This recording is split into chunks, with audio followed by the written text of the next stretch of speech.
Thank you very much, Mr. President. Mr. McElroy. By way of introduction, I just want to repeat, of course, I'm Mike McElroy. You've hired me to represent the town. You've hired me in the past to represent the town in the Ocean State Power litigation, and I'm very pleased and honored that you've hired me again to represent the town to work with your solicitor, Oleg Nikowishin. And we've brought in Glenn Walker again, who also assisted us in the Ocean State Power litigation, which, as you all know, we had a great result in that case. But by way of introduction to those who might not know me and what I've done in the past, and would like to have some idea of what my qualifications are for the opinions that I'll be expressing tonight, I'd like to let you know I have a law degree from Boston University Law School with honors. I have a master's degree in taxation with honors from Bryant University. I have a certificate in public utility regulatory law from Michigan State University. I'm admitted to law practice in Rhode Island, Massachusetts, Tennessee, and many federal courts, including the U.S. Supreme Court. I have 5 years of experience working for and developing power plants with the largest electric utility in the United States. I have 2 years of experience as a Special Assistant Attorney General in the state of Rhode Island doing regulatory work. I have over 40 years total experience concentrating in public utility regulatory work. I've negotiated many multi-million-dollar tax agreements for both municipalities and for utilities. As you pointed out, I've been selected by my peers, and I was honored to be selected as one of the best lawyers in America in the field of energy law. And locally, the lawyers in the state of Rhode Island selected me in 2012 to be the president of the Bar Association for the years 2012 to 2013. Glenn Walker, I'd also like to have him introduce himself. We hired him as an appraiser and as a power plant expert. And Glenn, could you just tell us a little bit about yourself? Sure, it'll be hard to keep up with that list. My name is Glenn Walker, appraiser in here in New England on primarily power plants. Been involved in the development of tax agreements or payment in lieu of taxes for almost all of the power plants built in New England on behalf of municipalities. That includes the city of Salem, Massachusetts, Sandwich, Massachusetts, Medway, Massachusetts, and many others. We value power plants primarily on behalf of municipalities throughout the country.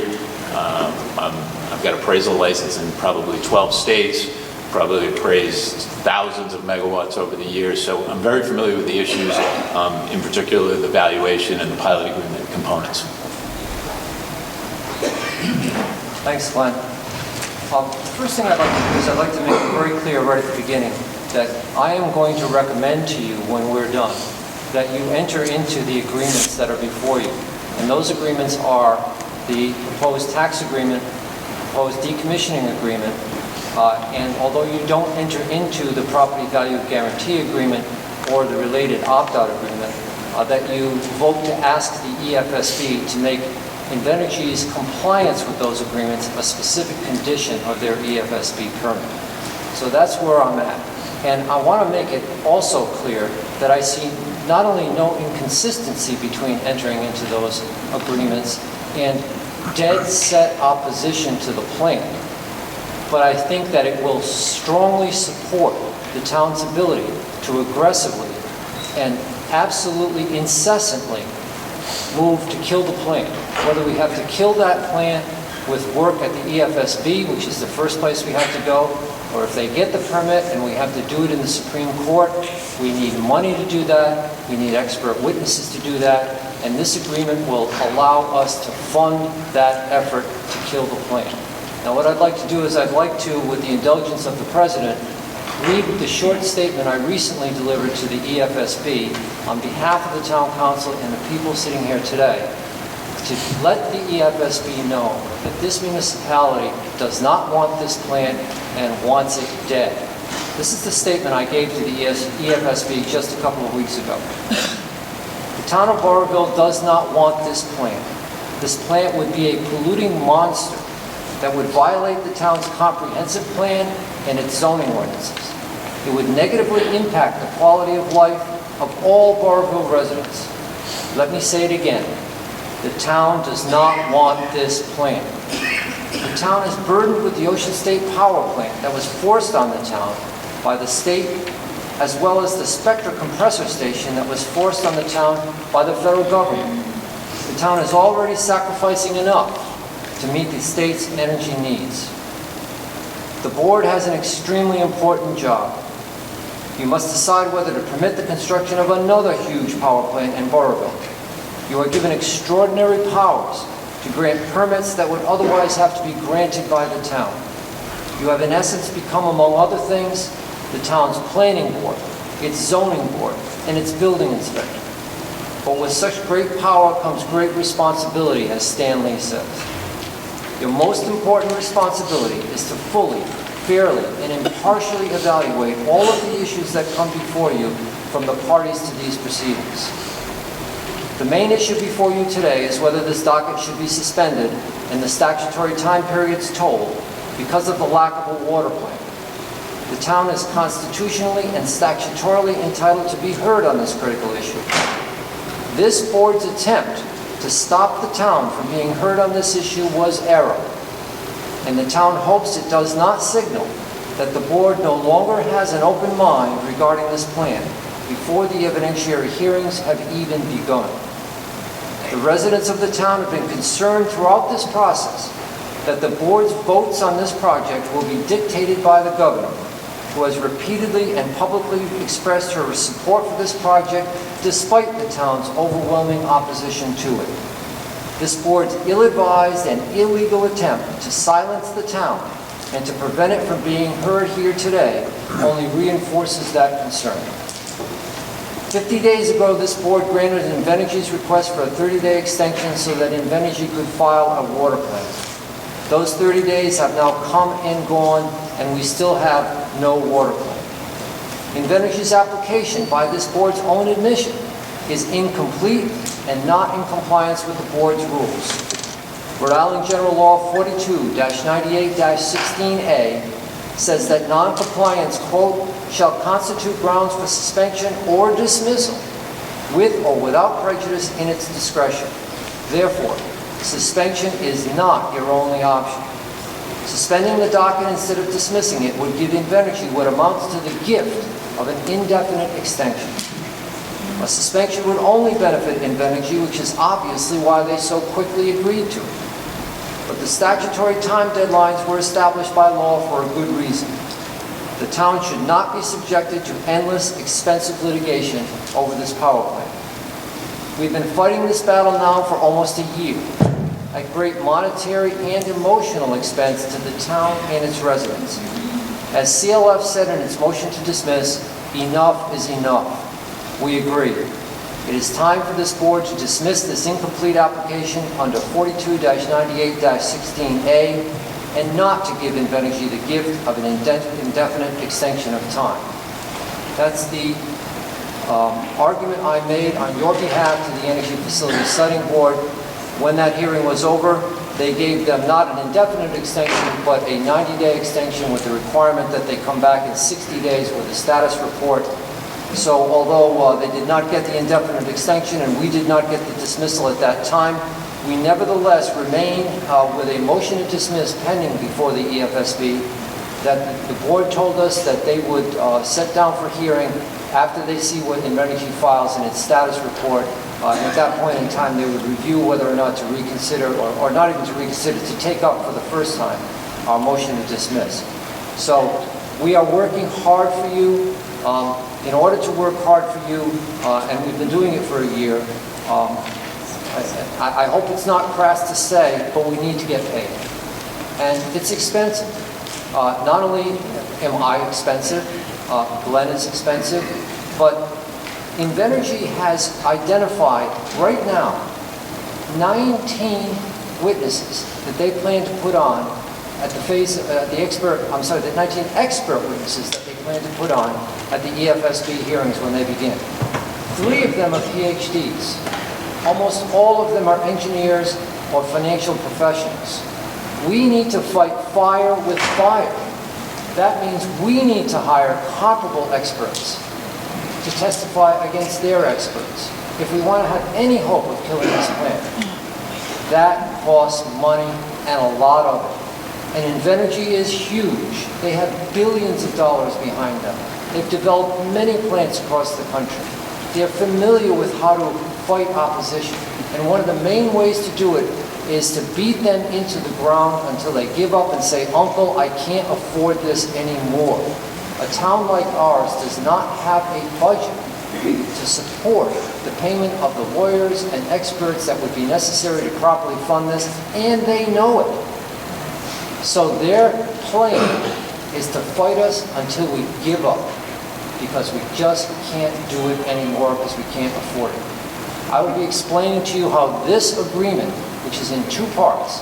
In part one, provides millions of dollars in upfront fees, not taxes, upfront fees that are unrestricted, that will allow the town to hire the witnesses that we need, to pay me, to pay Glenn, and to fight this thing vigorously and relentlessly in every forum, including if necessary in the Supreme Court, which is why I'll be recommending to the council when we're done that it be approved.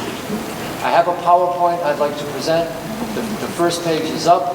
We're going to be dealing with 4 proposed documents. The next one. The proposed contracts are designed to benefit the town if the EFSB allows Energy to locate its plant in Burrillville. The first part of the agreement will give us those millions of dollars of fees that are not taxes that we can spend any way we want. The second part of the agreement does not kick in unless and until the EFSB forces a plant down our throats and says, "You've got to have it, there's nothing you can do about it," and the Supreme Court affirms that decision. If that happens, this puts us in a position where we've already established what the taxes will be on the plant. Next slide. These contracts, as I said, do not constitute an endorsement by the town of this plant. I don't know how much more clear we could be at the EFSB in front of you to say that this town will work as hard as possible to kill this plant. That's what we're going to do. This agreement helps us to do that. Next slide. These are the 4 agreements. As I mentioned, the tax agreement, there is a property value guarantee agreement that we'll talk about. There's an opt-out agreement to the property value guarantee agreement, and there's a decommissioning agreement. I'll discuss them in order. First, the tax agreement. These are the upfront payments to the town. This is vital to what we're talking about. These payments are not taxes. The first of the payments, there are 3 of them. They total $1,175,000. And if we sign this agreement, we will get that money by January 10th, 2017. A substantial portion of it we will get immediately upon signing. Those monies can be used to pay legal fees, engineer fees, appraiser fees, and all the other fees we need to try to kill this plant. The minimum amount of fees is $2.9 million, and the maximum is $3.6 million, and the maximum is kicked in if the plant is delayed for an additional year. Can you go back to this one? It's important to note that it's my professional opinion, and it's Glenn Walker's professional opinion, that if the EFSB permits this plant, it will be built with or without a tax agreement in place. I'm certain of it. I'm absolutely certain of it. Anybody who tells you different, in my opinion, is 100% wrong. In Connecticut, they thought they had killed the plant in Oxford. Everybody came out, they had a right under their laws in Connecticut to vote on the proposed tax agreement, and they voted it down. And they were jubilant, because they thought they had killed the plant. They did not. If you go out there, you'll see it's under substantial construction right now without a tax agreement. Without a tax agreement. There are 2 plants in New Hampshire that were recently built without a tax agreement.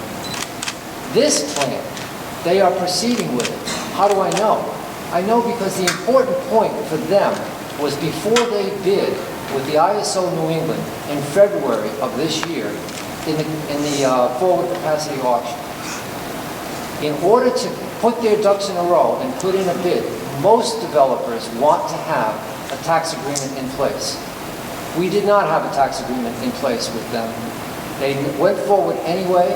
They bid into the auction, they won an award for Unit 1, and they signed a commitment that commits them not only to put up front, which they've already done, millions of dollars, but to pay more. We estimate that they've already paid about $25 million for the development of this plant, which they're doing without a tax agreement. In addition, in January, in order to bid Unit 2 in it, and to continue to bid Unit 1, they'll have to pay approximately another $12 million. We know they're committed to that. We know they've already filed the paperwork with ISO New England to do that. This plant is already committed by them. They're moving forward, even though they don't have a tax agreement. What concerns me, frankly, is that they will hear what I've just said, which is we're going to use that upfront money, that $3 million probably plus, and we're going to use it to try to kill them. I've been concerned from day one that they'll say, whoa, wait a minute, we didn't realize you were going to do that. We'll pull the offer. Well, they have not. And under the law of offer and acceptance, until we sign the deal, they can pull it at any time without any notice. They can just say it's off the table. But once we sign it, it's done. We sign it, they can't take it off the table. They can't say, well, gee, we didn't know you were going to use $3 million to kill us. Done. So what I'm recommending, and I hope the council does, is after this hearing, if we've answered all your questions, the town will vote to sign it, and that President Pacheco will sign the documents, and I'll deliver them tomorrow to Invenergy, and they'll be locked in. That's the plan. Next slide. Is it inconsistent to oppose the project but approve the tax agreement? For all the answers I've just given you, it is not inconsistent. We are opposing the project, and I'm recommending we approve the agreement to get the $3 million to fund the opposition to the project. Next slide. Now, Mr. Elmer, who I know well, who's a good environmental attorney, has said that if we kill the tax agreement, we'll kill the deal. My opinion is that he's dead wrong, 100% wrong. He's an excellent environmental lawyer. He's not a tax lawyer. He is not a power plant developer. He's never worked in-house for a power plant developer or for an electric company. He's just wrong. You can choose to believe him, that's your choice. Absolutely, that's your choice. But I hope I've established my credibility with you in terms of what I've done for this town in the Ocean State Power litigation, what I've done in the last year in fighting against this plant on your behalf, and what I hope to do in the future. And that I've explained how we need funding to do that, and this agreement provides that to us. Also, unfortunately, Mr. Elmer has been inconsistent, next slide, in his own statements. When the Representative Keeble bill was being discussed, he filed a written document with the committee that was considering it.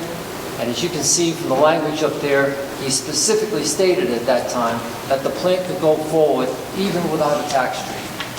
He said, in the event such a tax treaty were turned down by Burrillville voters, if that law had passed, even that would not necessarily stop the Invenergy plant from being built. The tax treaty that was voted down would not take effect, but the Invenergy could seek to negotiate a different tax treaty, or could even build the plant without a tax treaty. And he's right. To the extent he said something different, and it appears that he has, he's not only contradicting himself, but as I said, his opinion in my mind has no basis. Next slide.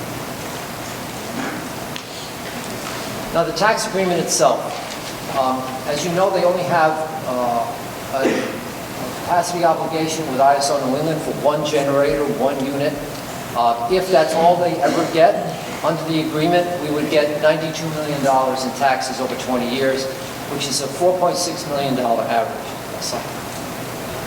They have the option to try to get two. They would have to bid in the auction, which they're planning to do, and get a second award from ISO. If they do that, we've negotiated a sliding scale agreement so that the more money they get awarded from ISO New England, the more money they have to pay us. If they don't get awarded as much money, they pay us less. But we've established a floor. The floor is that they will pay a minimum of $110 million over 20 years, which is an average of $5.5 million. And There is also a ceiling. The maximum they would have to pay, even with a high award from ISO New England, is $182 million over 20 years, which is $9 million a year. We're talking about a lot of money. Working with Glenn and other deals that I've been involved in, these are at the very top of the range of tax agreements that have been negotiated. Some of them are much, much lower than this, and we are at the very top of the list. Next slide. These are the way the upfront payments will be made that I was telling you about that we would use to fund the litigation to kill the plan. $175,000 is paid upon signing. $500,000 was planned to be paid on the 17th, which is a few days ago, and that will be due on signing as well. There will be another $500,000 due on January 10th. That's how we get the $1,175,000 that we would have on January 10th. That would provide a terrific fund for us to move forward in the litigation. On March 1, 2017, or at their financial closing, whichever is later, we'll get another $750,000. And then in January of 18 and January of 19, we'll get additional $500,000 payments with a total minimum of $2.9 million. If it goes past 19 and into 20, we get another $750,000 for a total of fees, not taxes, but fees of $3.7 million. This is the actual tax agreement itself. I'm sorry if you have any trouble seeing it. I can't see it well from here at all. But the top part portrays the fee schedule, and the bottom part portrays the sliding scale tax schedule with the minimum on the left and the maximum on the right. Next slide. Now, some people have said, why can't Burrillville just arbitrarily set a tax rate, say for $1 billion for Invenergy, and they wouldn't be able to pay $1 billion, so they would pack up their bag and go away? It would clearly violate the Rhode Island Constitution. The Rhode Island Constitution says that you can't have selective assessments. A selective assessment has been litigated before. Towns or cities that are found to have selectively assessed a taxpayer are exposed to monetary damages, including punitive damages. And I've cited some of the cases there. Next slide. This is the quote from the Rhode Island Constitution. It says that the burdens of the state ought to be fairly distributed among its citizens. The Rhode Island Supreme Court has specifically, in a tax context, said that this means the taxes must be fairly distributed and cannot be arbitrarily set. Next slide. So this creates a risk under Rhode Island law. The heading is, why not put Invenergy on the tax roll? People have made that suggestion. I'm saying it's an undue risk. Since we are in Rhode Island, it doesn't matter, of course, what happens in other states. We have to abide by Rhode Island law. Next slide. The tax agreement would eliminate this risk. There are three main arguments that if we put them on the tax roll, Invenergy could use. The first argument is the pollution control exemption. That's not an argument, that's a fact. The law says that anything that they can prove is related to controlling pollution on that plant is not taxable, period. Now, on average, talking to Glenn, he agrees 15 or 20% of most plants will easily come within the pollution control exemption. So if they build a $500,000 plant and 20% of that is pollution control, you knock $100 million off their assessment out of the box. They could also try to argue more aggressively that a much higher percentage of it actually contributes to the control of pollution. That would be determined by the state of Rhode Island when they made their filing. The state of Rhode Island, whose governor is Gina Raimondo, would be determining the percentage that would be entitled to be tax exempt under the pollution control exemption. I think you know what I'm saying. The next one is a real estate versus personal property argument. They've argued already to us in writing that the overwhelming bulk of their plant does not consist of real estate. They admit the land does. But basically they're saying almost all of the rest of it is really personal property. Now you're saying, well, why does that make a difference? We have one tax rate in Burrillville and it applies to both real estate and personal property. Here's why it makes a huge difference. Because personal property under Rhode Island law is subject to an accelerated depreciation schedule, which means that every year, by law, by statute, that property is deemed to have been worth less and less and less, so that in just a few years, the value of the property and the plant, after excluding the pollution control, would drop dramatically, which would of course reduce the taxes available to the town. The final point is there is a manufacturer's exemption in the law. Total exemption, if your facility is manufacturing, the equipment that you use in that process is exempt. And nobody ever thought that a power plant would ever fit within the manufacturer's exemption. Unfortunately, within the last year, the Supreme Court has decided otherwise. The Supreme Court issued a ruling finding that a wind turbine was a manufacturer of electricity and therefore was entitled to utilize the manufacturer's exemption, and the town's efforts to tax that wind turbine were eliminated. The town gets zero taxes because the Supreme Court considers it to be a manufacturer of electricity. Now, I've got arguments that I could use against that. I believe that that case should be strictly limited to its facts. I believe there are provisions in the law that were overlooked in that case. I would argue on your behalf as hard as I possibly can. But we need to recognize the fact that as we sit here today, that's the law as established by the Supreme Court. Look at the uphill battle we have if we put them on the tax roll. And trust me, they will fight us with all of their lawyers and all of their tax experts to the Supreme Court. Next slide. This is the pollution control exemption. I won't spend a whole lot of time on it, but that's the quote, and it shows how pollution control is exempt. Next slide. This is the real estate versus personal property, and it shows how we've computed that if it's determined to be personal property, the value would be reduced by 70%, 70% in the 14th year. Next slide. This is the manufacturer's exemption and the citation to the Supreme Court case. Next slide. And one of the things that we wanted to point out in terms of town's exposure is not only would the town be exposed to the Invenergy problem, but the town is vulnerable on the $2.8 million it is currently collecting from Ocean State Power.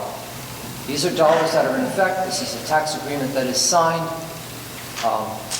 What we are guaranteed, because we have that tax agreement with Ocean State Power, is that we will get that $2.8 million a year until the agreement is up.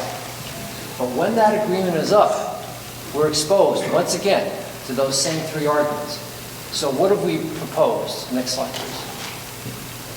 We proposed changes to 44.330. 44.330 is a special law only available to Burrillville that allows Burrillville to set the taxes on the power plants in the town, which is great. I'm really pleased that we have that law. We've used that law with Ocean State Power twice already, with 2 tax agreements. The problem with it is that it doesn't deal with these issues that I've just discussed.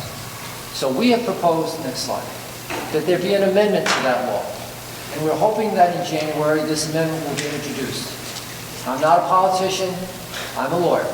I don't know whether there's any hope of getting this passed, but if you see the language that's in red, that's language that I drafted that would not only make it clear that the power generators in the town of Burrillville are taxable, but that they would be 100% taxable. Now, we would not be able to overcome the pollution control exemption, that's true. But this would take care of any problem from that recent Supreme Court case and the manufacturer's exemption. That risk would be eliminated for anything that was done with Invenergy, and it would be eliminated for the existing agreement that would expire for Ocean State Power. Next slide. This is the Ocean State Power litigation that I handled with Glenn and with Solicitor Nicolaisen. They claimed over a 5-year period of time, and yes, we litigated this case for 5 solid years, almost $10 million in tax reimbursement that the town would have had to write a check for. That would have included retroactive interest at 12%. If any of you are getting 12% on your investments, please tell me where, because I'd like to put a few dollars in there. But you can get it if you sue someone. Next slide. They sued us in the Rhode Island Superior Court multiple times. They sued us in the Rhode Island Supreme Court. They sued us in the U.S. Federal District Court, and they sued us in the Federal First Circuit Court of Appeals in Boston. They were relentless, and so were we. These cases cost hundreds of thousands of dollars in legal and expert fees, but we successfully defended them. As most of you know, instead of $10 million, we gave them zero. Zero. Next slide. Now, if future legislation is filed that could negatively impact the taxability of this type of facility, which is possible, you never know, they've got political power, they've got the governor. Who knows what else they've got in terms of political influence. They could try to get something that would say you just can't tax it. They would oppose our proposed legislation that would make it clear you can tax it. Having a tax agreement eliminates that. It's a contract. The contract is enforceable for the term of the contract, which is why I love the fact that the contract is for 20 years. It means you don't have any of these risks for 20 years.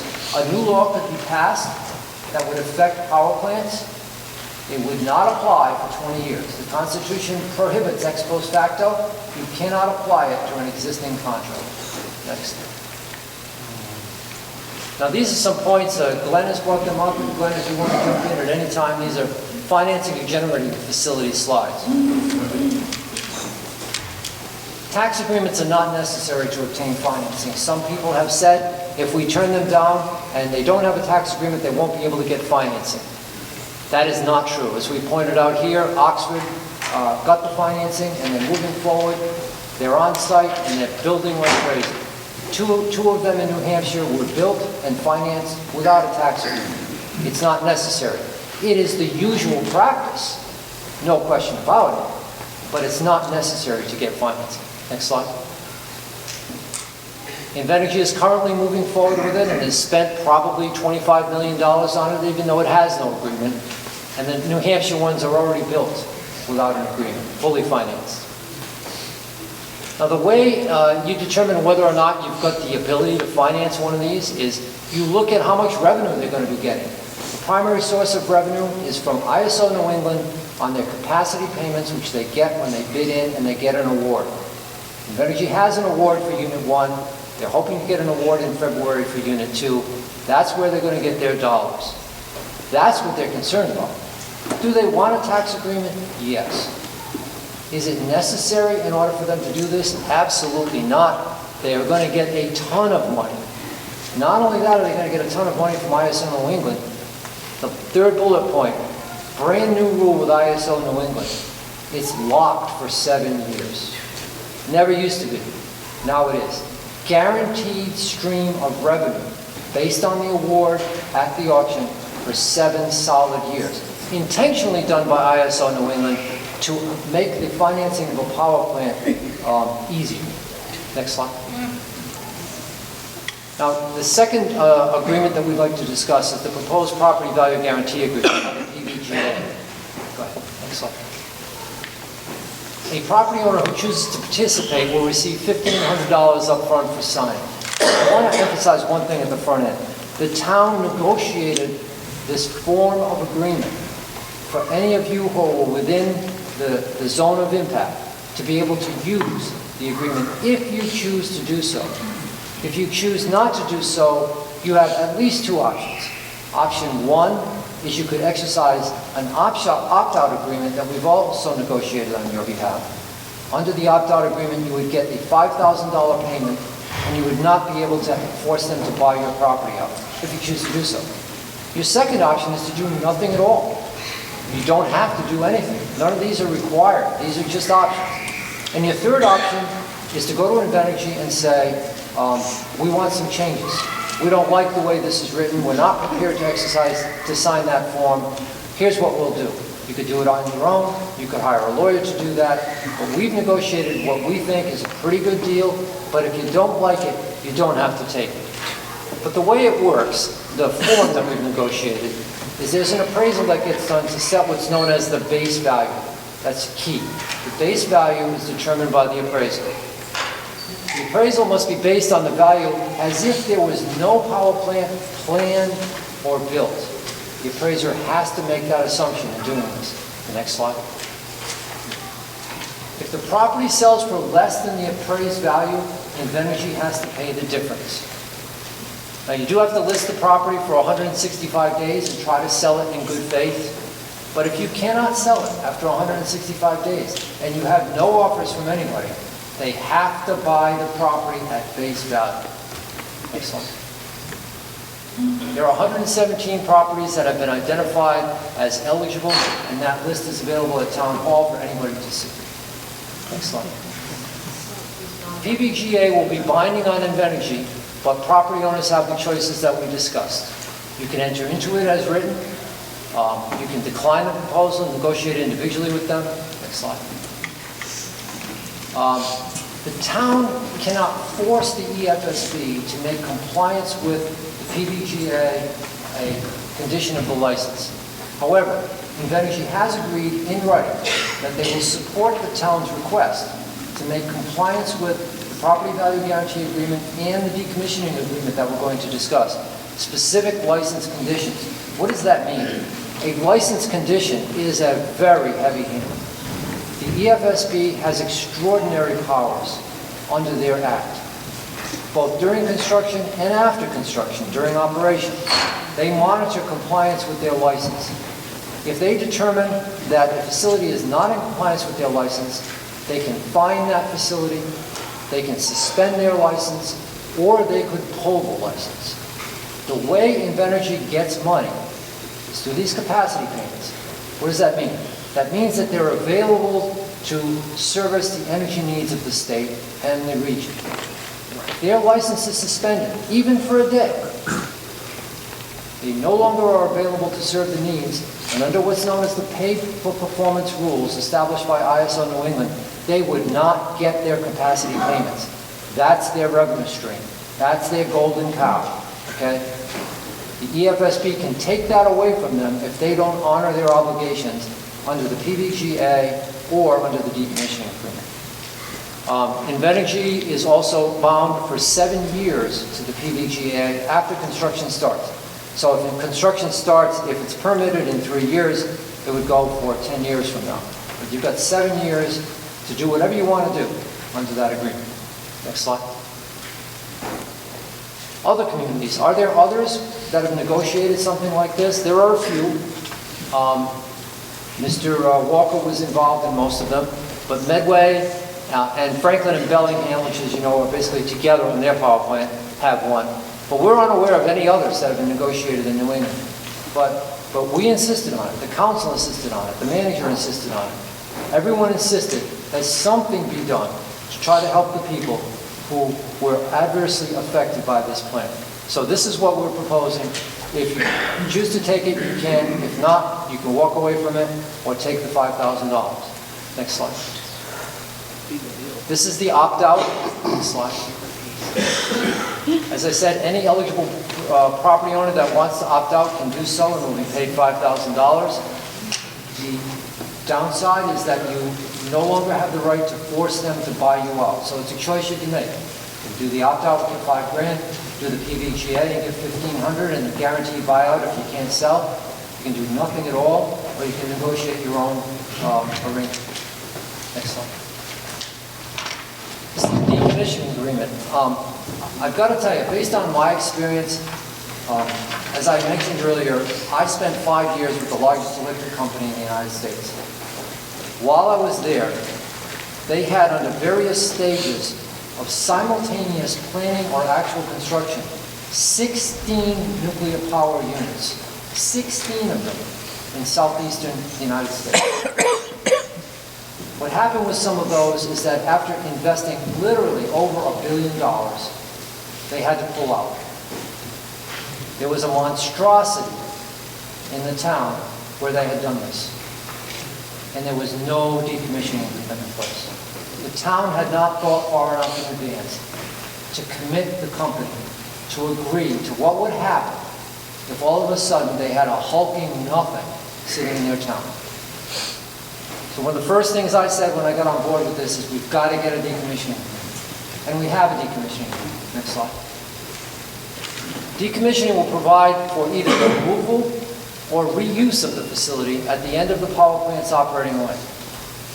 The agreement requires them to restore the site to its original state unless the town and the company both agree otherwise.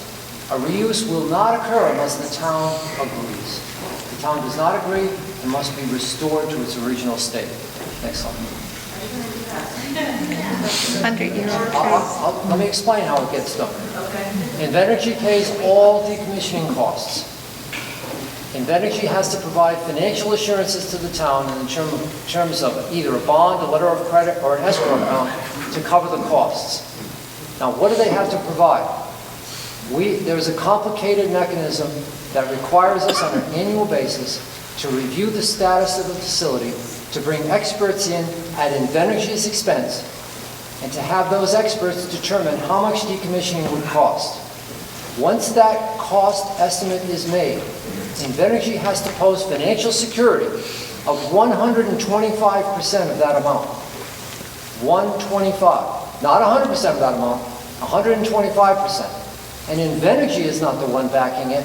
It'll be a financial institution that is posting the bond or the letter of credit or the escrow account. It is well secured. It is also binding on any future owner or developer in the event they should transfer the property. They must also do the same. Next slide. As I said, the decommissioning costs are evaluated and updated periodically. The assurances are adjusted accordingly. The agreement is binding on future owners or developers. And the final one, again, they've agreed that compliance by Invenergy with the obligations of the decommissioning agreement would be a condition of any EFSB permit. If they violate it in any way, if they are late in doing one of their assessments, if they're late in renewing their bond or their letter of credit, we immediately go to the EFSB and ask the EFSB to suspend or pull their permit, which withdraws their lifeblood, their revenue from ISO. They would have no revenue. Next slide. I'm at the end of my presentation. I would thank you very, very much for respectfully listening to what I have to say. I understand that some of you may well disagree with what I've got to say. I respect that. We'll listen carefully to that. And Mr. President, thank you very much for your time. Oh, no, thank you, Mr. Mackel.